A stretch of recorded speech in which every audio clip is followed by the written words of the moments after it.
Hi guys, we're back with video number 10. 10 videos. 10 times to see this wonderful face and to hear this voice. And I'm using something a little bit different today. I'm in the backyard using an iPhone, which is a really good camera. And I'm using this thing because the microphone on the iPhone, frankly, sucks. And it's funny because this thing is worth 30 bucks or whatever it's worth, because it's a real iPhone earpad ear thing, and it's 50 times better than the microphone on the actual iPhone. Well, that's technology for you. But here we are in the backyard. For what you can see of it, mostly trees, some trees. Makes it look like I got this massive backyard, and I don't. But that's okay. That's okay. A little bit of backyard, a little bit of fresh air. Never hurt anybody, so they say. I want to thank you for your comments. Really, the comments regarding the, the Malton plan uh, were wonderful. I appreciate it. I'm glad that, I'm glad to inform you of what you didn't know and your parents didn't know back then, because I don't know how much of it was leaked or told to the community, and very likely none of it was, except that, oh, we're going to make changes. Here's how it's going to work, because that's the way the board operated. They would make changes and then they would say it after, they would apologize afterwards. In the meantime, the damage is kind of done. But a couple things that I wanted to talk about: the switch from a normal academic school to a integrated model, vocational.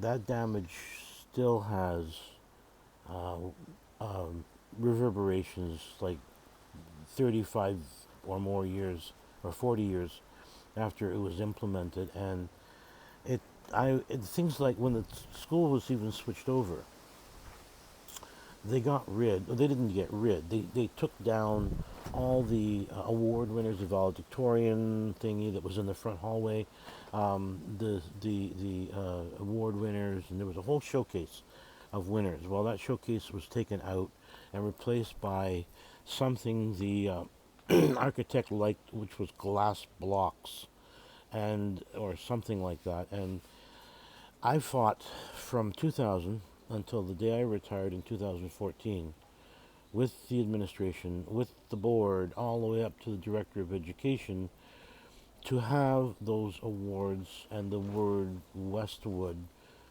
re-put up somewhere in the school. And the last year I was there, and the last part of it was there, they were planning that at that point to do the 50th anniversary celebration. And I was approached, would I like to contribute a few things of my own to be put on display? And I said no. They were going to put them up in some back hallway somewhere where nobody gets to them, and frankly, stuff can be broken into and stolen. And I said no.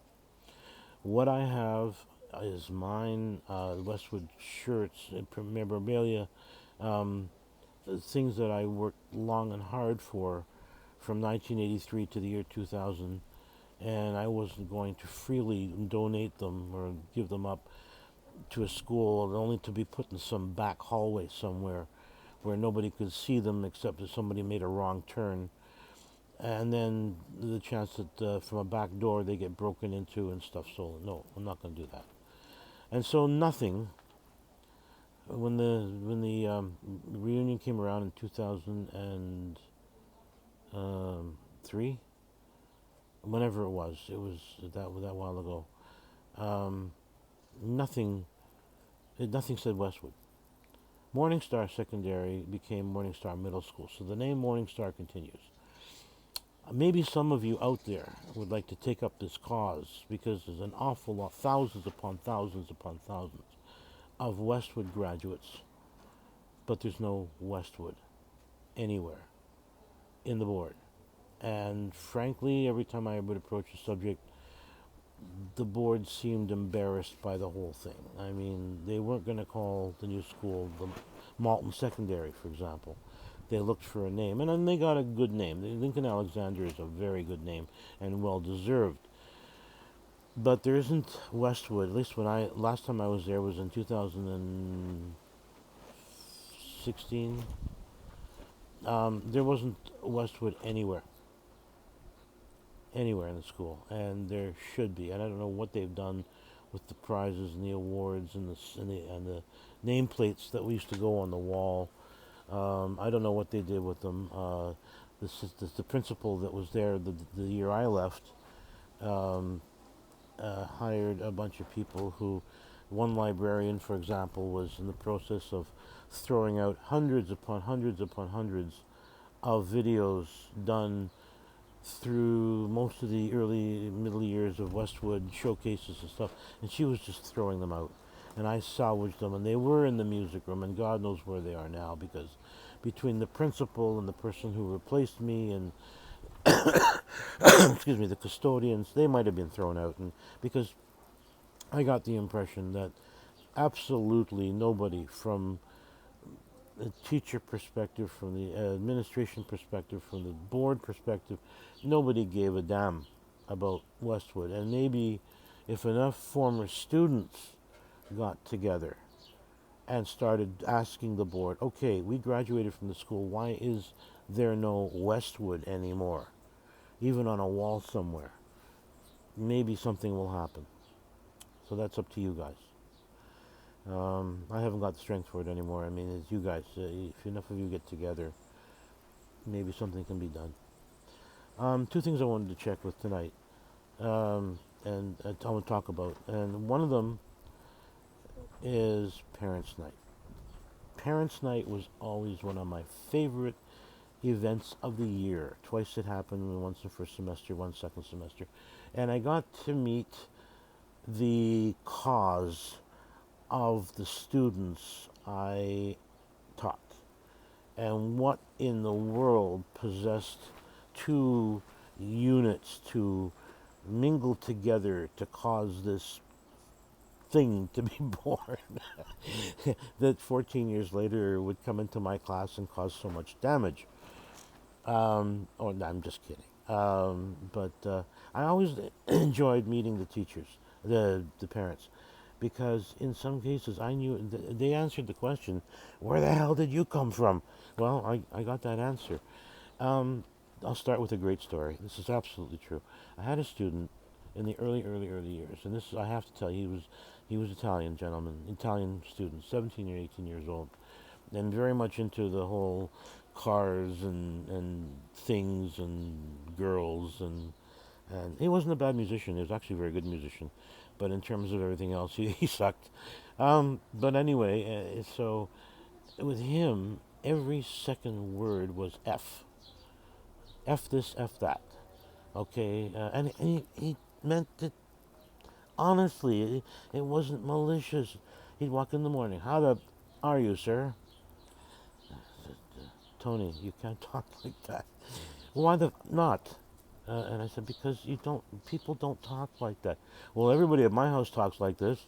He says, I mean, we all say, "Hey, how the are you?" and what's for supper and all that other stuff. And you get on the phone and I said, Tony, you can't talk like this because in society, at some point, you're going to want to find a good job. And if you walk into an interview and going, how the are you? My name is Tony, and I want to work for your company. It's not going to go well. Well, comes parents' night, and in comes his father, and a nice-looking guy, well-dressed, oh, you're Mr. Kaplan. How the are you? How's my son doing? If he's getting out of line, I'm going to win with him, and talks the same way. The same exact way. Well, no wonder the kids spoke like that. The dad, everybody in the family spoke like that. So I said to the father, I said, I don't know if I'm the first to tell you this, but using the F word on a constant, regular basis as if it's the, it probably isn't a good thing. Where did you pick up this bad habit? Well, he said the father grew up with another bunch of families that had just immigrated to Canada from Italy, and they lived in downtown Toronto in one of the rougher neighborhoods down there, and that's how they learned to speak English.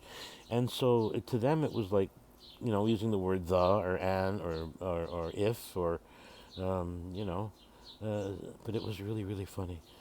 How the are you, sir? I need to, okay, starting now, Tony, you can't say those words. You can't. Well, what am I going to say? I said, I don't know, fudgesicle, begins with F. It's too long. I said, fun. No, not good enough. Anyway, he did make an effort, I have to say. He made an effort and he didn't do a bad job. Another parents' night, I had a student who was, unfortunately, very large. And this was a medical condition. This wasn't because the guy sat down at the table and never left. This was definitely a medical condition, and we talked about it. The student and I, he was very embarrassed by it, but nothing he could do, and he was trapped in his own body. And we talked about it, and I just said, listen, when you write a letter, and I guess later, many years later, this was before the internet, but I said, when you write a letter, or down the road when you write somebody a note, or you write a book, or you write a this, they're going to be seeing you on the inside. They're not going to be seeing you on the outside. And when you submit a resume, they're going to see the intellect. They're not going to see the weight. And we talked about this for long. And I don't know what he's doing. I lost track of him. But anyway, his father came in. And the first thing he did was he grabbed two chairs, put them side by side, and he sat down on both of them. He was even bigger than his son, and I felt so bad. And again, the guy he was a professional accountant. He was, not articulate, well learned, um, and I felt bad because he told me the condition. I don't remember what it was called, but it's a condition where just pretty much you can't help but gain weight. That's it. You can't help but gain weight, and you continue to do that to the end. And there's nothing you can do to get it off because it's the body's mechanism of some kind. I don't know. We had a nice talk, and then there was another student who had he was from the islands, and he had a very unique look to him.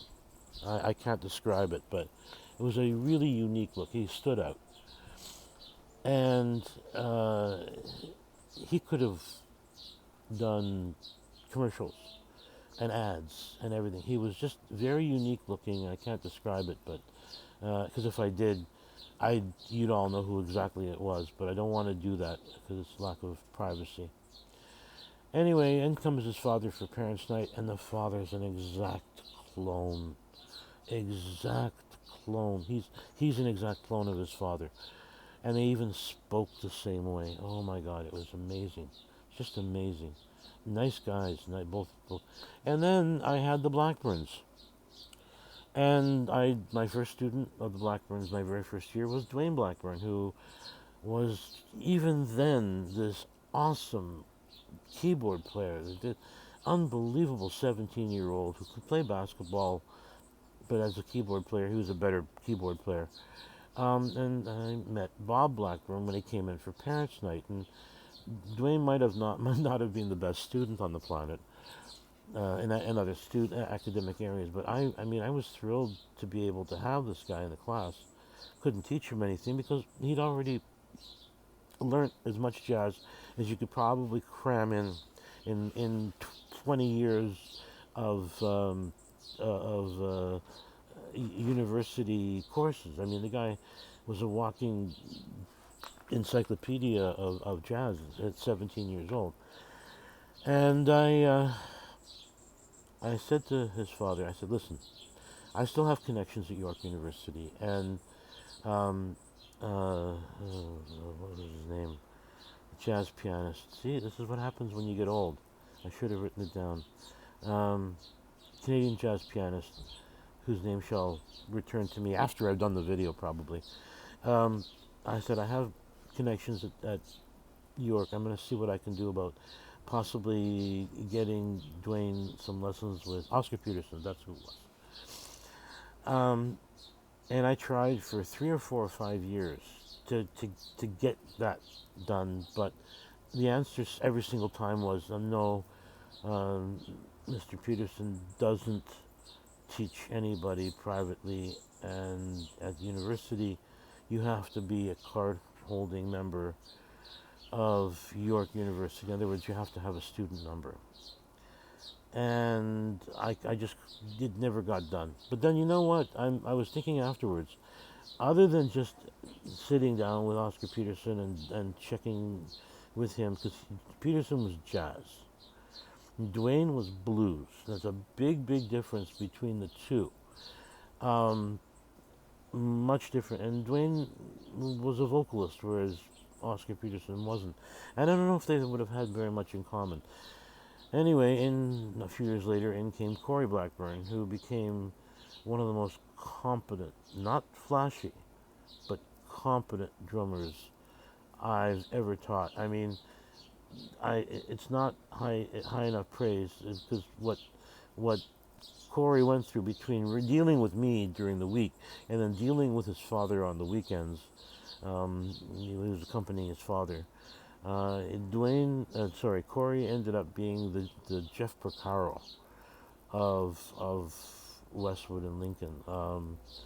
There wasn't any style of music that Corey couldn't deal with, and it's no secret that the Blackburns, whatever success they may have, are due in large part to Corey's ability and consistency. Because I mean, Dwayne, as a keyboard player and a vocalist, they come and go.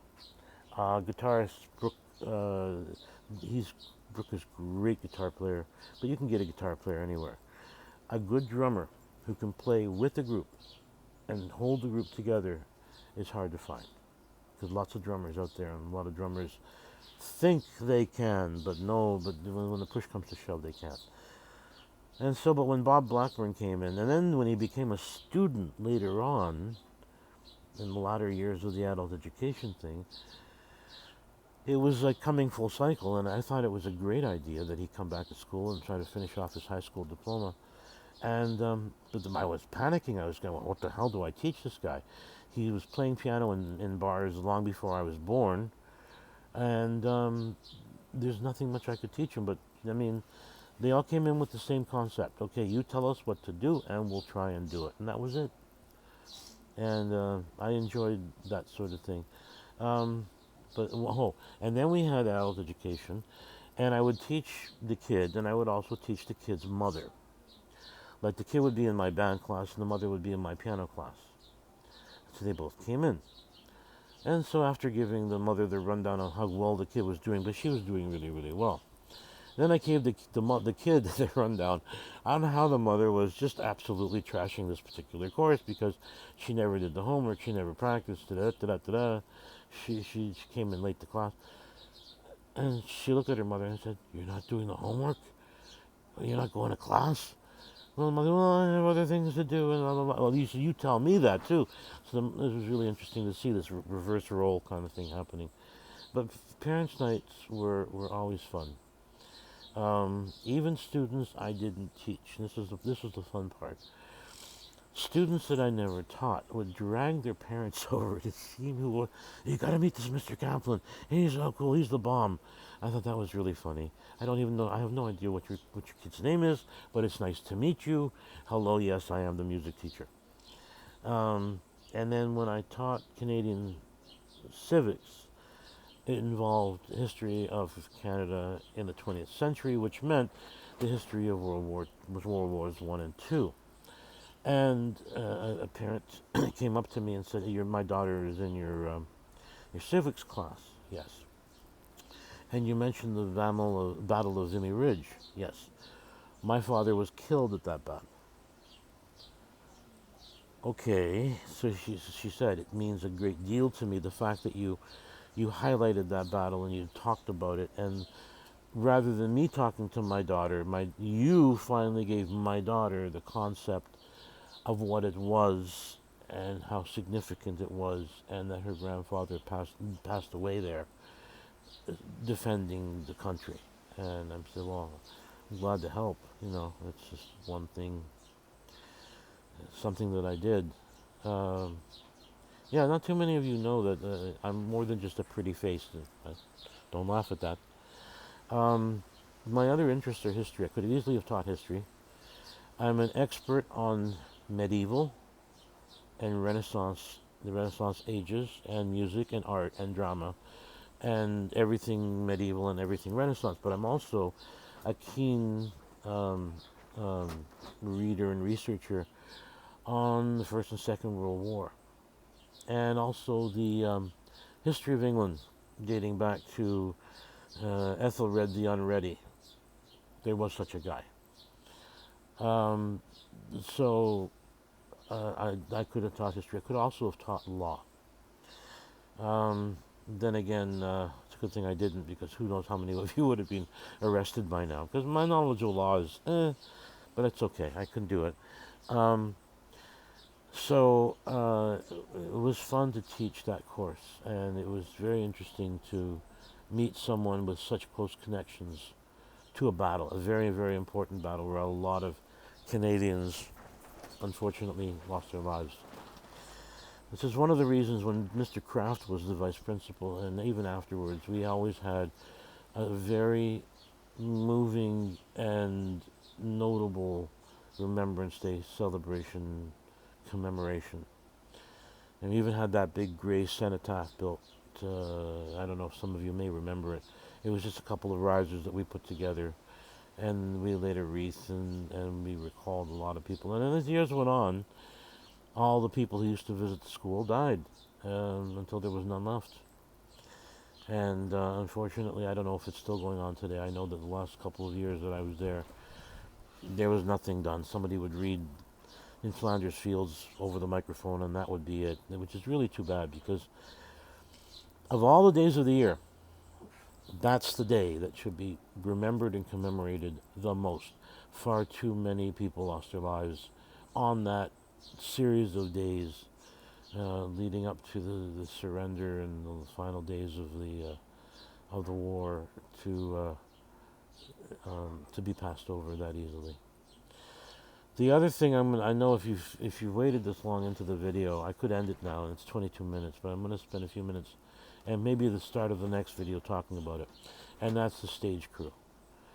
The stage crew proved to be an absolutely indispensable force within the school, and it started back in my very first year, 1983-84, when I walked into the school and was told by the principal at the time, "Yeah, we're doing West Side Story." You're kidding me. That's like saying, "Yeah, and we're also going to build a pyramid in the backyard." West Side Story was and is one of the most difficult scores to sing and play. It's not a hard play to direct. Anybody can direct West Side Story. Boy Meets Girl, the usual stuff. But for singing it, and that's why they picked it, because the director wanted to do it, and they didn't know who they were going to get as a music teacher coming in. And he'll worry about it. Well, I ended up having to get a pianist and a drummer, and that was our band, because there was no way that the music program was good enough to do even one piece in that scenario. But I also needed someone to do some of the technical. I mean, we had a cassette deck, and we recorded the choreography and the dance music on the cassette. And I had one poor grade 9 kid, with his finger on the target, on the button, and go. Somehow we patched that cassette deck into the sound system, I think with a microphone. I don't know what we did. And it was brutally primitive. The next year, my very first person I recruited was a young fellow by the name of Matthew Haffenden. And I think he was the first stage crew person ever. I'm pretty sure that was It was him. And then as the years went on, we started to do more and more plays. We started to need more and more people. So what I would do is I would recruit them. In some schools, if you have a few people that run a spotlight and a microphone, and they take volunteers. I didn't. Probably for the only item because so much was riding on how good these people were. I only picked, and I handpicked, the ones I knew or the ones that were vouched for by other people who were bright, who were quick on the draw, and who were dependable. And that was pretty much the stage crew year after year after year. I mean, if I didn't, people would come up to me, "Can I be on the crew?" If I didn't know them, the answer was no. Unlike a lot of other schools, which they'll just take anybody. No, we had expensive equipment. When we did a play, very often, I mean, a typical 12 event talent show where there'd be, let's say there'd be eight acts in the first half and 6 acts in the second half. So 14 acts in total. There might be over 180 different cues, mic cues, lighting cues, sound cues, stage cues, left, right, prop cues. There could be any number of things. And we divided the crew into units, and in all the years that we had all those things, we might have had a microphone glitch or a power outage. And there was one where I kicked the power out myself because it was right there at the foot of at my feet. And when I got to stand up, I unplugged the entire sound system, everything. And there were 2 girls on stage dancing at the time, and they continued to dance and without music, which was great. But clearly, I screwed up, and for years afterwards, the students reminded me, "Oh, sir, don't kick out the electrical power this time." Thank you for that. But I'll talk more about the stage crew in the next video, but and some of the people in it. If you're still with me this long into the video, and you were a member of stage crew, pat yourself on the back. It ran from 1984 to 2014, so we're talking 30 years. Probably the unsung hero for thousands, and I mean thousands, when you count the Communications Festival, when you count all the plays and assemblies we did, and all the dance things we did, and all the just assemblies, whether it was for election purposes or whether it was for public service announcements, all the stuff that we did, where the stage crew was involved, and the ongoing fights that I would have with certain other teachers that would just come up to me, I swear to God, and this happened every single time, and they would plop down a piece of paper on the desk and they'd say, "Okay, Thursday is November, blah, blah, blah, we're doing an assembly." I said, "Good for you. That's wonderful. I'm delighted for you. Is there going to be a wedding? What's going on?" "Well, you're going to help, aren't you?" And a couple times I said, no, I'm not going to help. And they looked at me horrified. "Well, what am I going to do? What am I going to... Put it on yourself. Do your own thing. Do your own mics. Do your own that." Because we got taken for granted an awful lot. But when push came to shove, I realized that it wasn't for me, and it wasn't for them. The people that were going to benefit were the students. That's why we do things. So the students were the ones that were going to benefit from this whole thing. So that's what we did. And sometimes I just had to bite the bullet and chew the grizzle and deal with it that way. But the bottom line was, it was for you guys. It was for the students. And whatever went on beforehand and during and even afterwards, and there were people I did not speak to during the year, and until they would come up to me. And one guy actually had the gall to he knocked on the door, and the door of the music room was closed. I was having lunch. He slipped a piece of paper under the door, and I could hear him running away from the music room. And I took a look at the paper, and it went in the garbage. He's not going to present it to me in person. Then too bad. Anyway, I'm going to start with the stage crew next time. In the meantime, stay safe, get vaccinated. Thank you so much for the comments. Do the whole subscribe thing at the bottom.